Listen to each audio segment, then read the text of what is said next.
but here we are. It's futuristic. Your drag is very, what's the word I'm looking for? It's very... Welcome to Dollhouse, a peek inside my life as a drag queen. Hit that subscribe button and stick around. And the first time I saw Iris perform, she was magnetic. She literally was wearing a robot costume that she made herself. I wonder if she's still wearing that these days. It was phenomenal. She did a Robin number, and she has just flourished into this amazing artist.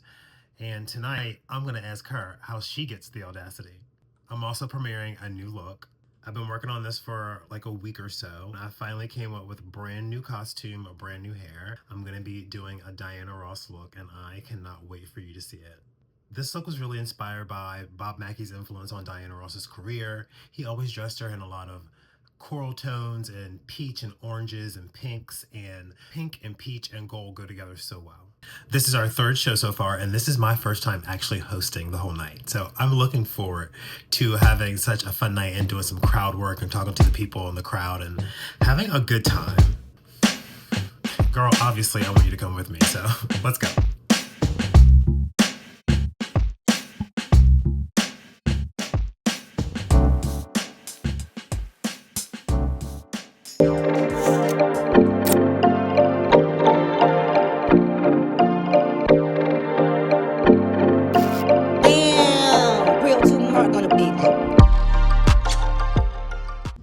Hey.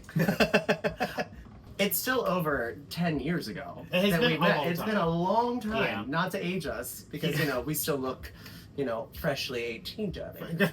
I am prepubescent. I don't know what you're talking Exactly. I mean, I know what you're talking about. I am young and vibrant and spry. Billy, absolutely. So are you. So wait, do you still have that robot costume? I do. I have. Do you still perform in it? So I'm actually currently working on a new version of it for my 2.0. new. This is like 5.0, I think. At this point, at I've this done point. like 4 different versions of it because I just love it. I don't know why I relate to it, Yeah. but here we are. It's futuristic. Your drag is very, what's the word I'm looking for? That. It's very... Your drag is very vibrant in color. It's very alive. It's very exciting. Like, your numbers are always, for the most part, like really upbeat, and you're always doing some kind of like crazy dance move or taking something off or like wowing the crowd. You're like, great job tonight, by the way. Thank I you. didn't get to see any of it, but I assume it was good because I heard everybody else there screaming. I love a gimmick. You got to get a gimmick. It's you need a reveal. You need something. Like, I want to watch something that's like, I want to be able to say I would have watched that.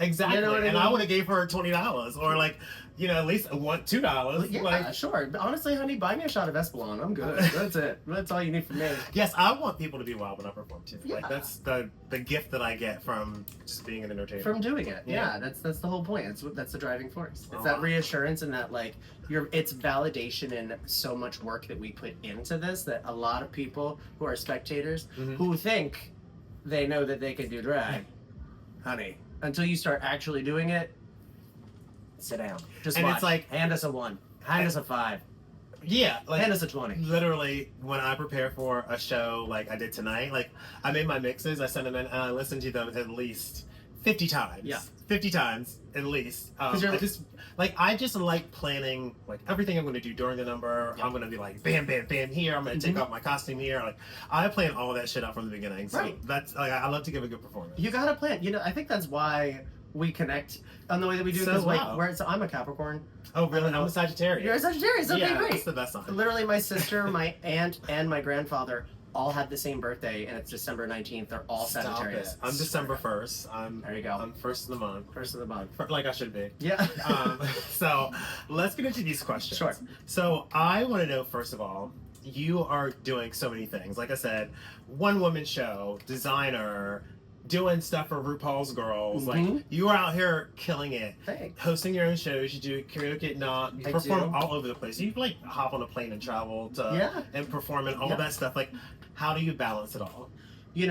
So I'm in therapy. Well, and okay. if you have access to that, I suggest you do it. I think everybody in the world deserves the right to be able to have a therapist. I think that should be something that should just be a standard for existence. Fix this healthcare system first. But Exactly. We have a lot of other things to Right. tick off as far as boxes, but honestly, sometimes things like making sure that the house is perfectly clean, or making sure that, you know, all of my clothes are put away, or like, you know, those kinds of things. My therapist and I have discussed, when you're juggling so many balls, for so long. When you're when you're juggling so many different things for so long. I feel like somebody should hit the shade button, but instead of it being like a tap on top, it should be like ta ta ta. Screaming. So she said, I want you to let, and this was like a month or two into it, and I was like, lady, I don't even know you yet. Right? Like, first, you're giving me a lot, and this is what she said to me. She said, you're juggling so many different things. I need you to let a couple of them fall and hit the ground and see what happens. Do they roll away? Let them just do what they do, and if they roll away, they weren't meant for you. Oh, okay. Or if it's something that's like essential, maybe that's something you got to go, okay, That's great. and pick it up. A couple months later, she said, so what happened when you let a couple of those fall? Mm-hmm. And I said, nothing really changed. People were just kind of like, okay, you're prioritizing things differently, and Right, it was all. fine. And she went, There it is. and nobody's perfect. You can't constantly strive to do absolutely Perfect is everything. not a real thing. It's not a real thing. I love what you're saying about not being perfect, because I don't think that perfect is a real thing. Like, especially as an artist, you don't ever really finish a piece of art. You abandon it. That's Yes. a great line. That might, and you're just like, yes. you're just like, I'm done working on this. But me, and you do the same thing, is I will make a costume, and then I will go back and revamp it, and then I'll go back and revamp it, and then I'll go back and revamp it. Yep. And so, like, Dorinda was my first doll, and she's been revamped 4 times. She's now my Jessica Rabbit costume. Right. She's been revamped like 3 times. Baby, she got pumped, and she got ready to go. She got miles on her. Yes. She got miles on her. Fresh breasts ready to go. Right? Yes, I love it. So next I want to ask you, how does your mental health come into play with creating art? And what I mean by that is, when you're creating art, are you able to do it all the time? When you're down, are you still creating art? Because I know a lot of people, that's when they create some of their best art, is when they're going through something. And some of the numbers that I've done have come from situations where I was feeling some kind of way about the song, and that's why I had to perform it. Right. A lot of times when it comes to particularly my art and how I put it out there, relating to my anxiety, I struggle with anxiety. I have generalized anxiety disorder and also panic disorder, the GAD and PD for short. And I've been in therapy for several years. Sometimes, like in particular, this is actually a downtime for me. I've been down for a couple of months, and I do feel as though As in, like, feeling down? Or Yes. Oh, really? Yeah, Okay. I'm feeling down for a little bit. I do have seasonal affective, conditional things that I go through, and also a lot of changes in life, and a lot of changes not only in our society but also in our government that have been very troublesome and very heavy, and have affected a lot of my friends and my close circle. And when that happens, because I'm very like on the empathic kind of scale, and I feel that heaviness, it affects my output.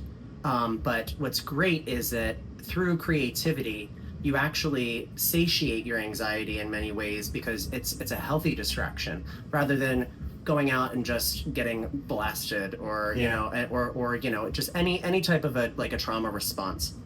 One of the best ways to really manifest and take control of yourself and embody what you're about and take a step away from your anxiety is to source it through your creativity. And even if you're sitting at home and you're just having a bottle of wine and you're sewing and you're doing whatever, you're crafting, whatever you got to do, like I think that's one of the ways that my creativity manifests best, at like 10 p.m. to 3 a.m. I'm sitting at home and just nobody's bothering me. Everybody else is either out or doing something. That's the best way to really take care of myself mentally, is to just be alone in my studio and just make something. Don't think about it, just do it. Just do it. And I totally agree with you there. I feel like me being a creative is the best thing that, first of all, could ever happen to me. But being creative is something that helps me get over things, because, it's really hard sometimes to get into flow. But if you know what flow is and you've like studied it, like when I'm creating, if I force myself to work on something for 2 hours, within the first 20 minutes, I'll be in flow. Like that's just how my creative mind works. It's really hard, I think, to to start for me sometimes, but oh yeah, that's the hardest part. Yep. But when I hit that button and we start going, it is over. It's over. That's 180 miles per hour, baby. Yes, exactly. Oh, look at that, my button popped. Look at that, manifesting. Woo! And I think it's so important because when I'm in flow, I'm literally just not thinking about what I'm doing. Like I always say, this old thing that I used to hear when I was in church when I was a little kid.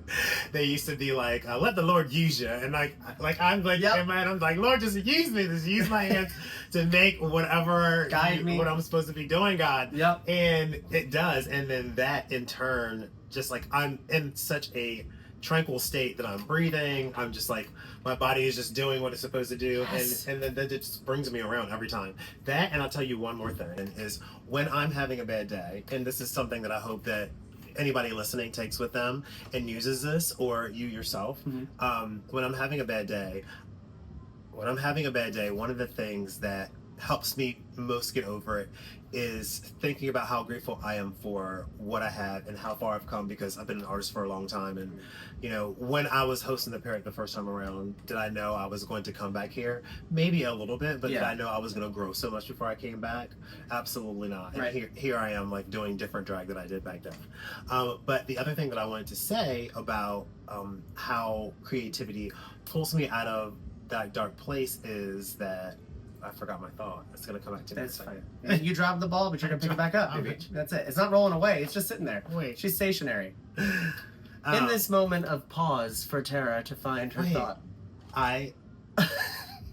Oh, I got it. Yes. I'm back. All right, we're back. Sorry, commercial break's over. We're gonna cut that out anyway. The other thing that really makes me feel really good inside when I'm trying to get gratitude is doing things for other people. Yes. So if I'm having a bad day, like at work, I am super helpful to everybody around me because doing things for other people makes me feel good, and that in turn helps me feel better about myself and feel better mentally. So gratitude. And it works every time. Just like having gratitude and just being able to help other people feel good about themselves. Absolutely. Makes me so happy. There's something to be said for recently I've been doing this thing where I've been doing this for a long time. Yeah. And I've had a lot of issues with having self-confidence in the way that, like, oh, I wonder if the crowd is gonna like this. Like, what if there's not a lot of people? What if they don't like how I'm hosting? What if I'm feeling bad? What if I do something? What if I mess up? Like, what do I do? And then I have to stop, and I've started saying, you know what? You are Iris motherfucking Spectre. Yes, you know what I mean? And like, you're a rock star. I never really embodied that, and I never thought, because like it's always about the approval from the crowd. And then I started to get approval from myself and really start to feel confident. And even like not wearing pads, not wearing boobs, and feeling that kind of affirmation. Yeah, that was a big one for me. I'm like in my body from the breastplate nails. Yeah. It's when you feel that affirmation in your body and yourself, it just changes how you think about things. And you go, you know what? This is the key phrase. You're a badass. Yeah. I'm a badass. You are. And it's like you have to just like say, and it's not conceit. It's self-gratitude. It's self-affirming. And it's facts. Yeah, and facts are facts. Facts you know. are facts. I also wanted to ask you. You just won Miss Hamilton Pride. How did you prepare for, like, what's your process to prepare for something like that, and why Miss Hamilton Pride? Because I was actually the current reigning Miss Bob and Barbara's up until that October. She's got crowns on crowns, bitch. Johnny, she's having a passion moment, Johnny. I can't blame myself. She said, "Let me dive in." Yeah, let me lean in, lean in, honey. If you can and you want to, baby, it's your time. And it's not about winning; it's about having fun. It's about expressing. Winning doesn't hurt. But winning certainly does not hurt, exactly. At all. At all. So, Miss Hamilton Pride came about because of two very good friends of mine, Dallas Dubois, who is a absolutely incredible drag queen, was based in New York City. I first saw her on Facebook in 2008, which is ironic. Why are you trying to age this bitch? No, but like I was just enamored by her, and I hadn't been able to meet her, and I was moving to New York for college, and basically we never got to actually meet and become friends until about 2016, 2015. And we met and we became friends, and she actually took a break from drag. Funny how that happens. A break will do you good. Yes, it really will. You know, I'll see you all in a couple years. That's the end of this interview. Thank you so much. This is my sign off. Exit interview. I'll see you later. basically, Dallas came back to drag and ran for the pageant with another good friend of mine, Maddie Milan, who I have known for years as well. We used to go out and drink in Philadelphia and cause trouble. VMS, freak havoc. Yeah. That's what I'm doing now. I moved there. That was back in the Venture Inn days. Remember Miss Venture Inn? I don't. Okay, great. And I'm older than you. Like, I don't know why I don't know that. Maybe I wasn't cool enough to go there. I think by the time you and I had been hanging out at Venture Inn, we were probably both drunk at that point back in the day. Yeah. Venture Inn, yeah, it's on Kamak, right near where Tavern, U Bar, all those places. It was like the last little stop. Oh. We digress. We digress. I had met both of these people in the past. They were both formers. Dallas was giving up her crown, and she contacted me and she said, "Hey, this organization is absolutely incredible. The person who runs it is an absolute sweetheart. Like, and they really are. It's all family run and owned." And I was like, absolutely do that. I'm in, honey. Yeah, I was like, I'm in. Let's do it. And put together the package. A lot of people tend to want to do like crazy new things for pageantry, and like sometimes it's about using what you have. If it's good, it's good. Use it. Don't. Like, if it's the wheel ain't broke, you ain't got to fix the wheel. You ain't got to reinvent the wheel. Right. So the wheel wasn't broken. I said, let's drive. Yeah. I got 4 wheels here. We have presentation, talent, evening gown. What did you do for a presentation? Presentation. You don't have to send me a picture so I can. Was the golden age of Hollywood. Reveal yourself. Mm-hmm. So She loves a reveal, honey. Exactly. So I was like, well, this is great. I love this presentation category. And I did my iris gown that I peel out of into an actual iris. And me and my partner, Crystal Envy was actually one of the judges. Oh, was she? Yeah, who's a friend of mine I performed with a lot, actually. Wonderful. Well, not a ton, but enough that we know each other and we're friendly, and she's wonderful. So I did my iris. I don't know this bitch. Yeah. Who? Swipe. I did the iris for that, which was really fun. I thought Ziegfeld's Follies, like, let's just lean it, like these big, huge. Oh, I know you gave it to Hollywood costumes. I know you did. It was a little bit of a stretch. Like to use that. I could have gone an entirely different route, but I was like, this is me. Like I am Iris. This is what and I airbrushed the entire thing, constructed it. I've had it for years. I'm gonna need me a costume at some point. Yeah, I'm still waiting. Well, I did make your finale step down. I actually almost dug that out and revamped it for the first show back. But by the time you come back here again, I'll revamp it again and like do something with it. I would have died. Yeah, I would have died. Well, I still have it. I know. I've already Did you turn it into a bra? I turned it into a cover up. Yeah. And then I have on like gold lingerie underneath. Yep. But I'm gonna revamp it again. We gotta do it. Wait. Let's just do a new version of it. We'll just do a new version. Oh, you live down the with street the skills you got now. It's gonna be honey, 6 petals of I am not gonna be able to get down the stairs here. That's or fine. on the stage for that matter. We'll be like, everybody look out the window back there. Tara's across the street. Right? with lights on, all this lighting right in the middle of the street. So yeah, that's kind of how it came about. I just, was contacted by friends, and they were like, you're definitely going to want to work for this incredible organization. They're about community building. There's a lot of events we have coming up that are going to be great. My last question is always my final question. And, there are people out here in the world who feel as though it's okay to go outside with Crocs and socks on it, and that is their opinion. There are people out here in this world that choose to wear things that don't fit their body, and that is also up to them and their lives. And what it takes to do something like that is audacity. You are a bad bitch. You got all these titles, all these crowns.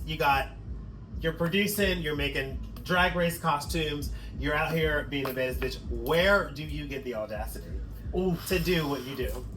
I get it from my mother. Oh, she get it from her mama. I get it from my mama. Not only you. Oh, I didn't see that coming. Also, not only you as a mother, but also my lovely biological mother. She's wonderful. Shout out to Tracy. Hi, Trace Face. Hi, baby. I love you so much. I'm here all week. Try the veal. So she is where you get your audacity from. I think so, because she leads with kindness, and she's the one that is hyper vigilant and hyper sensitive to the room and always knows how to take care. She's a caretaker. She's a healer in many ways. And, she's had a lot of struggles both my parents, you know, and she's gone through absolute hell and back, and she's the strongest, baddest bitch. She has the audacity. Yeah, that's exactly where you get it from. You know, I totally believe you. And but the thing is, like, she's very firm, but she's loving doing it, and you can tell. So like a drag queen. Yes, exactly. but like the nicest, kindest, sweetest drag. She gives like almost like Nina West vibes in that way. Do you know what I mean? Like, not to compare. Yes, very much so. Miss Congeniality. Mm-hmm. Exactly. She's a caretaker. She currently takes care of several people. She basically like a live-in, not a live-in, but she visits people and takes care of the elderly. So she's just a bad bitch. She was an Olympic athlete. She's had knee replacements, multiple surgeries, and is still like up and doing things. She had a rare. It's a whole thing. She has survived literally everything, and she still finds the time to text me and be like, "Hey, baby. So it was so amazing to come and see you perform. I love you so much. Remember that you're the stars and the moon to me." We love a supportive parent. And she's the best. And she always said, she has one thing that she would always say to me, and that was, "Go with what got you there." Mm-hmm. So I would say the audacity for me is to go with what got you there. To go with what got you there. Honey. Take all of that energy, all that good shit that like gives you, and all these balls you're juggling. The only one you got to really hold on to is go with what got you to where you are right now. You have gotten very far. I am so happy that you sat down to talk with me. Of course. Oh wait, I do have one more quick question. Yes. What is the biggest opportunity that you've gotten since you're making a splash on the Drag Race runway? On the Drag Race main stage. Honestly, being able to continue to make things for people, in general. Just, I'm not gonna say when, what, or how, but being able to still have clients and do that, and also work on a weekly basis and produce for myself, and to be able to have the opportunity to do that is such a blessing. That's the biggest thing.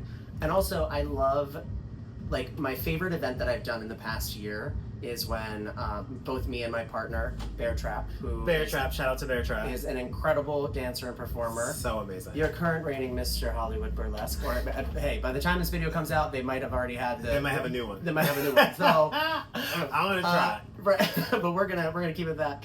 I got to work with Trixie Mattel for her Solid Pink Disco tour. Love Trixie. Who's I've worked with her in the past before in Philadelphia, and she was just the absolute best, and we had the best time. Good. It was so much fun. We were just dancing. That was like, aside from work, like that was the biggest moment for me, because it was just so much fun, and it was in front of this incredible crowd who was just there to have a good time. There was not like a sour face. Show if you don't want to have a good time. Yeah, she's DJing. She's playing these sickening songs. If you want, baby, go home and watch Netflix. You could be at home looking like you love. You could have had a V8. Right? You could have had a V8. That's my line. I know. Well, I learned it from my mom. She got it from my mama.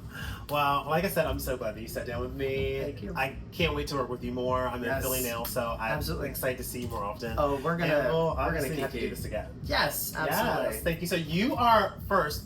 Before we end this, let me just tell you that when you are having those down days, if nobody else tells you this, you're a fucking rock star. Thank you. Don't ever, if that thought comes into your mind, when your inner saboteur pops up and starts saying shit to you, remember that I told you that you're a fucking rock star, and I would not be sitting here having this conversation with you if you were not. I love you so much. I love you too, baby.